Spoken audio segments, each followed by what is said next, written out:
Welcome to While We Were Distracted, the podcast where we explore topics that often get overshadowed in the rush of daily life. Please take a moment to like and subscribe, it really helps. The latest piece of this puzzle is House Republicans asking the DOJ to actually charge former CIA Director John Brennan. And you really can't look at Brennan in isolation. The source material is pretty clear on that. It calls this part of a wave of indictments against Donald Trump's enemies. So is there a strategy here using the legal system? That's kind of the core question. Okay, so let's break that down. The big names jump out immediately. Brennan, obviously. Then you have House Judiciary Chair Jim Jordan pushing this, Attorney General Pam Bondi receiving the referral. Right, but then you also have to remember James Comey, the former FBI director, Letitia James, the New York AG, John Bolton, former national security advisor. They've all been indicted or are facing charges pretty recently. It's that concentration of action that makes this whole thing stand out. So our mission today, let's clarify that. First, understand the specific claims against Brennan. What's this referral actually about?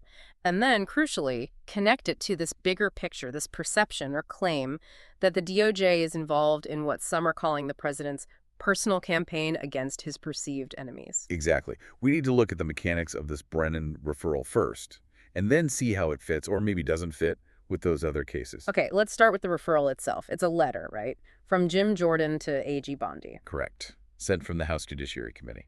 And the main accusation is that Brennan knowingly made false statements during an interview back in May 2023. That's the allegation. Before we get into what he supposedly said, maybe step back a second.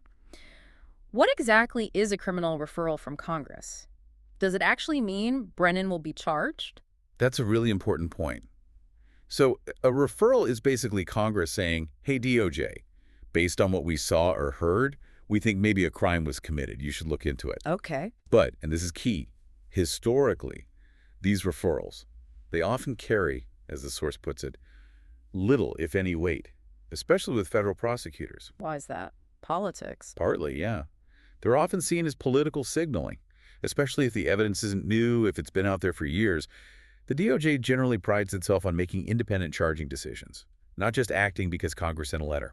So normally you'd expect the DOJ to just sort of file this away? Under normal circumstances, that might be the expectation. Yeah. Which brings us back to Brennan. He led the CIA during the whole 2016 Russia investigation. Since he left office in 2017, he's been a very vocal critic of the administration. So he's definitely a known opponent.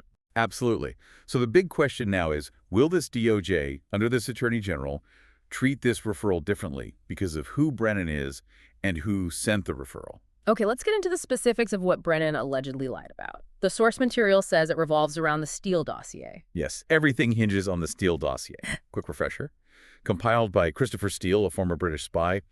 It had these memos alleging collusion between the Trump campaign and Russia back in 2016. The source we have calls the documents largely discredited. Right, that dossier caused a huge firestorm. So what did Brennan testify about it? What was his version of events? Brennan was very clear in his testimony. He said, quote, he was not involved in analyzing the dossier at all. He even stated the CIA was not involved at all with the dossier.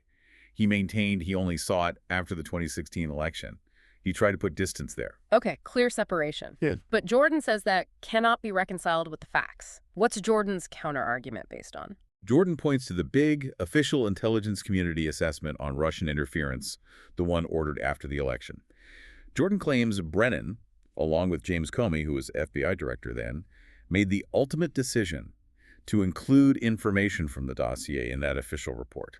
So Jordan isn't just saying Brennan knew about it. He's saying Brennan was actively involved in deciding to put parts of it into a major U.S. intelligence product. That's a very different claim. Precisely. It implies Brennan wasn't just a passive recipient, but an active participant in, let's say, elevating the dossier's status within the intelligence community. Which explains the really strong language Jordan used in the referral letter. It does. Jordan called Brennan's testimony a brazen attempt to knowingly and willfully testify falsely and fictitiously to material facts. That's basically accusing him of perjury, not just getting facts wrong, but deliberately lying under oath. Okay, so if these referrals normally don't mean much, the aggressive language and the high-profile nature here feels intentional, like there's an expectation it will be acted on this time. That's certainly the interpretation of the critics cited in our sources. Which brings us back to that broader context. Why is this referral hitting now seen as so significant? It's all about the timing and the perception. The source material states the Justice Department now appears to be inextricably linked to the president's personal campaign against his perceived enemies. Whether that's true or not, that perception is driving the narrative. So the critics are essentially saying the DOJ isn't acting independently here, but is being used for political payback, specifically against people involved in the 2016 Russia probe. That's the core allegation from the critics, yes. Political retribution. And Brennan is just the latest. Let's talk about this wave of indictments again. Who else fits this pattern, according to the sources? Well, first and foremost, James Comey, former FBI director. He was also accused of lying to Congress about the Russiagate investigation. Very similar circumstances to Brennan, involving testimony. He pleaded not guilty. Okay, the similarity there is striking. Lying to Congress about Russiagate testimony. Who else? Then there's Letitia James, the New York Attorney General. She's expected to be arraigned soon in federal court, though the specifics aren't detailed here.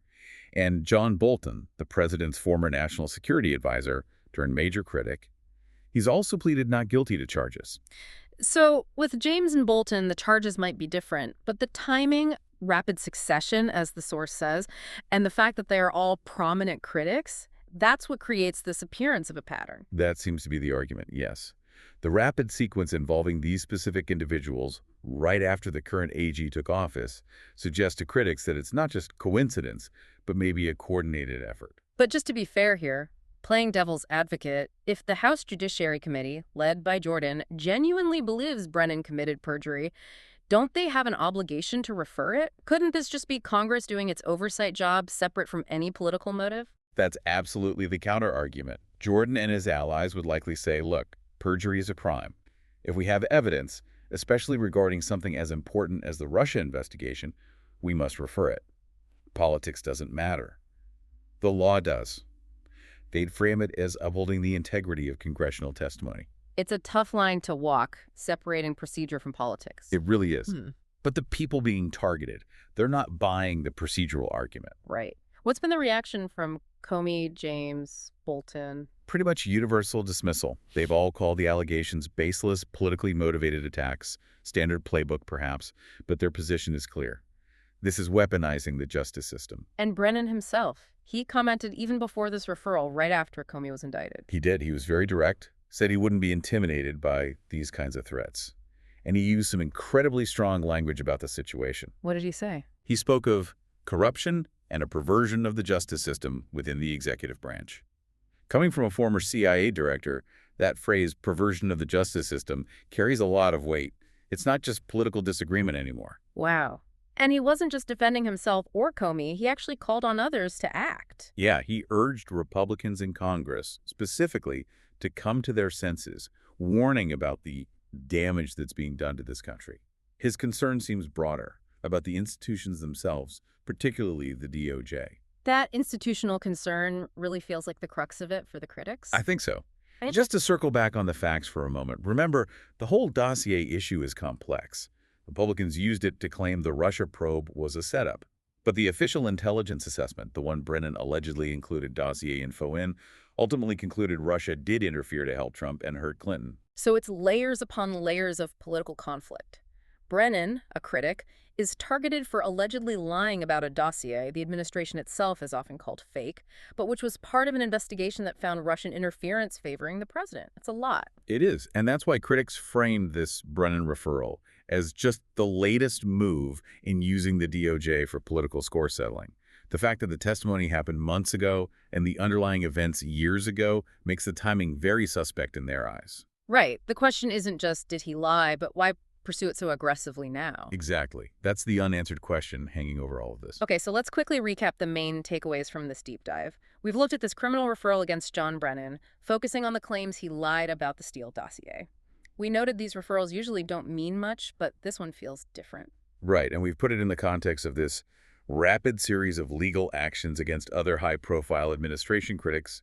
Comey, James, Bolton fueling claims the DOJ is being politicized. Which leaves us, and you, the listener, with a pretty challenging thought. Yeah, it's this. You have two former top intelligence and law enforcement officials, Comey and now Brennan, both facing potential charges over their testimony about the very same incredibly divisive investigation of Russiagate.